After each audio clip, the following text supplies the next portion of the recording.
Hello, everyone, and thank you so much for joining me for this edition of Reporter's Notebook. For those of you who have not watched Reporter's Notebook before, it's where we get a chance sort of towards the end of our days to sit down with some of our reporters, sit down with some of the people who work here at WNCT in the newsroom and kind of get, some background about what it's like to work at a news station and dive a little deeper into the stories that we cover for you guys. So today I'm joined by Miss Camila Barco through Zoom. Hey, Camila. Hi, Emily. This is so cool. This is like So the high tech. future of I know. you have Zoom, you have so many ways to make this possible. We don't even have to be in the same room to do this. I know. It's so crazy. And especially with the pandemic, I mean, I don't know what we would do without technology because like we would have nothing right now because this is No, what is carrying honestly, us. yeah, honestly, the news would definitely not be a thing right now. Actually, my story for today, I did both interviews through Zoom. Yep. So that just speaks on like how technology is helping us. Oh, definitely. That has been like a regular occurrence is like Zoom interviews the past couple months because you don't want to get, invade people's personal space, make everyone feel safe and healthy. So, but you covered a really awesome story today that is a great community piece, I think, and it's about a program called the Hope Program, excuse me. So for somebody who doesn't know what that is, talk to us a little bit about what that program is doing. Well, I'm going to give a little pun. This program does give people hope. It's basically helping people who have been financially hit because of the coronavirus, and it gives them money from the state to help them pay for rent and utilities. It's basically for people who have fallen behind on their bills or might be facing eviction. And $117 million is going into this program to help those people who, again, are falling behind on rent, on their utilities. And we've definitely heard so many stories about this. And I got to speak to one woman who I'll share a little bit more later, who tells me about her situation. So again, yeah, this program is giving people hope, and that's why it's called Hope. Well, not really. It's called the Housing Opportunities and Prevention of Evictions Program. Acronym, if I've ever heard one. That is like the perfect acronym. Yeah, like I said, the puns, this is definitely a pun moment. This is giving Yeah, people hope. I love that. And so this is helping. This program is in like the Onslow County area. It's in like the Carteret County area. Is that correct? So actually, it does help people in Onslow County, in Carteret County, but it does help people statewide. Oh, The awesome. woman I interviewed today, she was in Orange County, and she is in the Durham area. So this is helping people anywhere in North Carolina. And just to give you guys a few numbers, more than 22,000 people in the state of North Carolina have applied for this program since it launched on October 15th. And that Wow. was a little bit over 10 days ago. So there's definitely a need right now for people to get financial help on their rent, on their utilities, and hopefully not be evicted. Right. And that number kind of puts things into perspective because, like, I mean, I think a lot of people assume, or not assume, but just kind of, things are back open and all that stuff. So people kind of have it in their minds that, oh, the pandemic's, kind of over, it's kind of done with. But it's really not. And there's still so many people that are experiencing the after effects of it, people who are still experiencing problems from it right now. And I think that Yep. just shows that, this is still a huge issue. And there are still a lot of people in our state, across the country, that really need help from our federal government, from our local governments to help get them over this hump into the next part of their journey of their life, because this has been a big roadblock for a lot of people.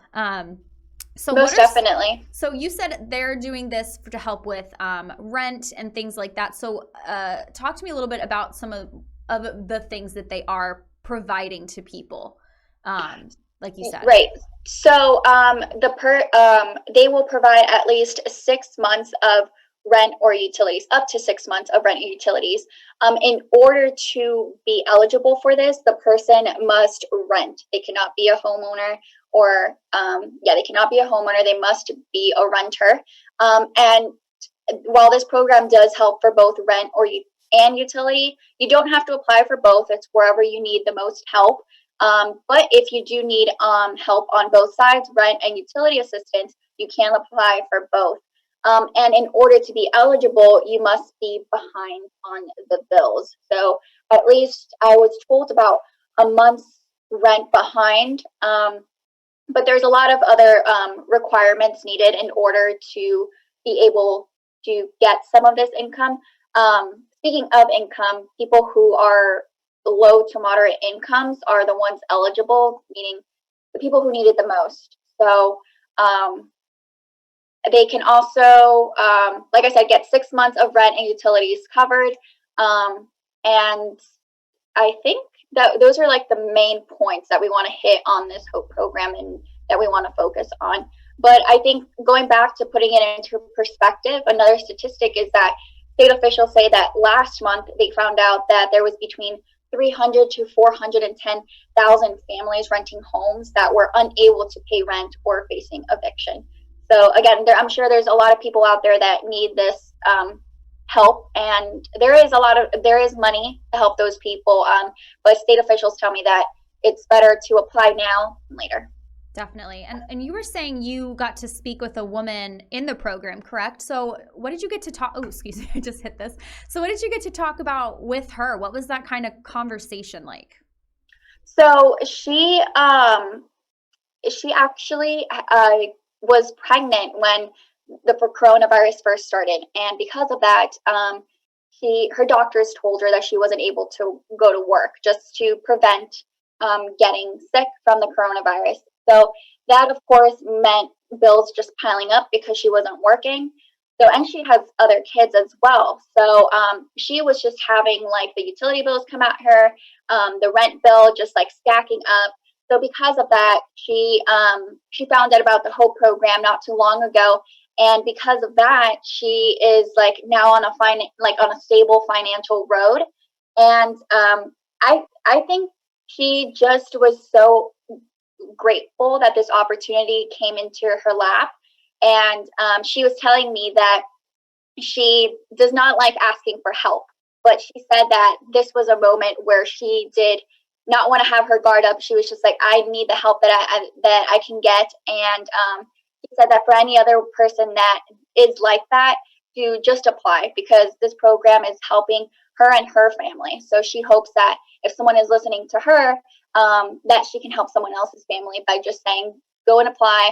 Don't put your guard up, just apply, and hopefully you can get the financial help that you need. That's awesome. It's so great to hear stories like that where, somebody who's in need really gets the help, and to hear those words, it is so hard to ask for help, especially in situations like that, so props to her for realizing that she, needed this and needed this for her family and was able to get help. And I hope a lot of other people take, advantage of this opportunity right now. For people who are eligible who are just more interested or definitely want to apply, where can they go to find out more information about this, or, the eligibility and how to apply and things like that? Well, first of all, people can go to our website, WNCT.com. We posted this when the announcement was made about a week and a half ago, so you can totally find the information on our website. However, once you go to our website, you will find a link where you can go to the state's website, and they will guide you through the HOPE program, what you're eligible for and whatnot.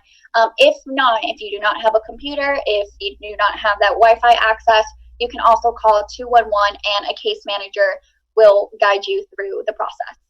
That's awesome. Well, thank you so much, Camila, for taking the time to talk to us about this new program. I think it's such a great idea, and I really hope that, if you guys are out there and you're struggling right now, or someone else that is struggling, this is a great opportunity, to get a little boost, a little assistance. So definitely check this out if you're needing to. And Camila, thank you so much for joining us for this edition of Reporter's Notebook. All right, thanks so much, guys.